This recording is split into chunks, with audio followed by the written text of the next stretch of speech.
An intimate gathering of several generations convened at St. Paul's Church of God in Christ in Lexington, Mississippi on November 13th for a one-time event called Freedom, the Holmes County Civil Rights Veterans Reunion.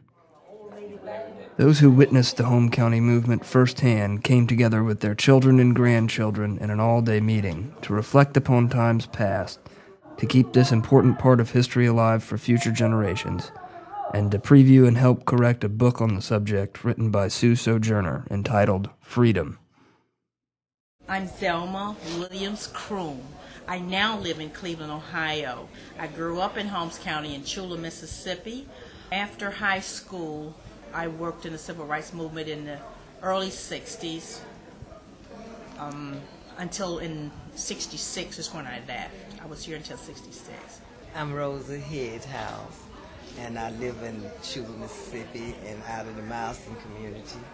And I worked in the civil rights movement since 1964, and I'm now a Head Start teacher. I've been a Head Start teacher for 44 years.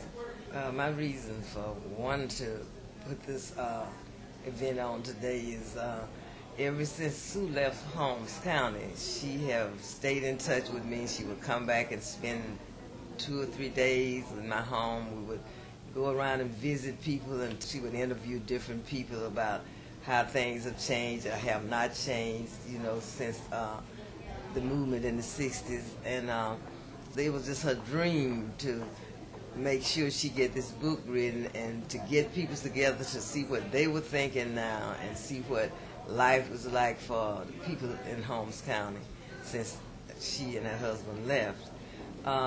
And when she called about this affair and it looked like it was going to finally be what she had been praying for, I knew I had to do whatever I could to make it happen.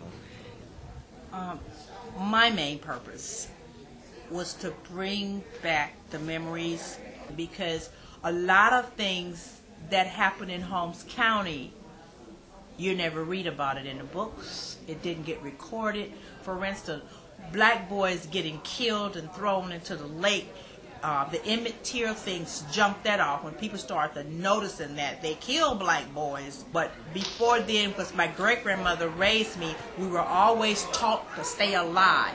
When Granny used to say she was praying for us, she was seriously praying for us, because incidents that happened, like we got to fighting with some white kids. And what happened was we beat them up, my aunt and I. And immediately my grandma said, we got to get these kids out of here. Then my uncle called back and said, they're not going to kill the girls. If it had been the boys, we would have had to ship them out. But there's so many things that lays dormant.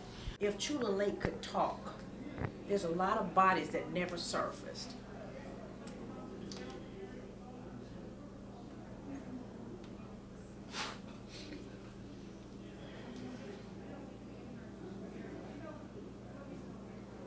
Book really sold to people the idea of doing this, because every time I would pass this book out to a family, I would get calls. I need a book for the rest of my family. I need this. I just need them to know about this. They're young and they didn't know about it, and and I saw all the need for it, and I know that a lot of our young people would never know about the history if we didn't try to keep it going. There's a calling on each of us, our lives. There is a calling on your life and yours, from a higher power. And sometimes you are directed that way and not know why. There's a calling on my life, and I'm directed this way, and I don't know why. I just move on it. I always think about the younger people that don't know what went on in the 60s, and we have that information, and while we're here, we need to pass it on.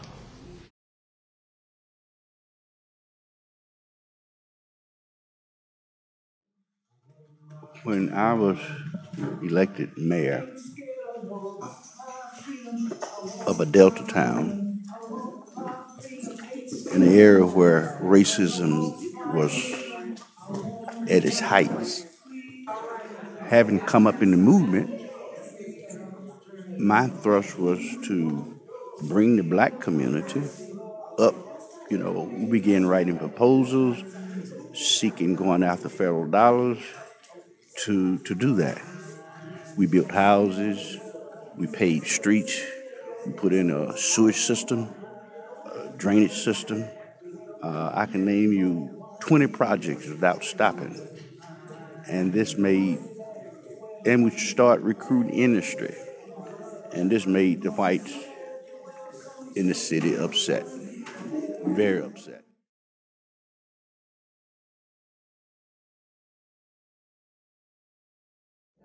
My name is Nancy Bacon Frizzell.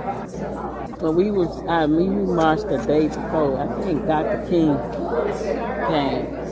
And they arrested us for march, and they put us on some, it was a wide truck, like they had and they used to drive real fast, and his brakes made all of us fall out. Well, I was 16 or 17 years old, me and my brother and my father. And they gave us mattress, sleep on the mattress with our shoes on our head. The lady, they separate us. So they had the men's in one spot and the ladies in one spot. And we stayed there until school started, and they had to let the children go. So my mother had to send someone down there to get me and my brother, but we had to start school. Basically, I just used to march in the march in Lexington, there it is, at March. My father had me there with when we were locked up, for lunch they had like paper plates and bologna sandwich.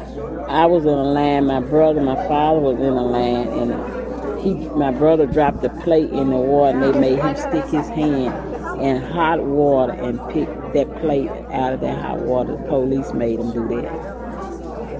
And my dad, he had real bad feet, and he used to have to get on his knees, try to, rest his feet, and they hit him across his back, made him stand back up in line because we stood in line so long. You got to apply yourself. We was taught to think of yourself as you are.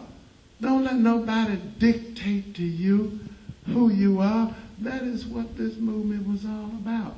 Our people wanted us to have justice, be treated fairly. Maybe today what we see happening with kids may be a problem of we don't have the strength that the people that boosted us have. They truly had strength.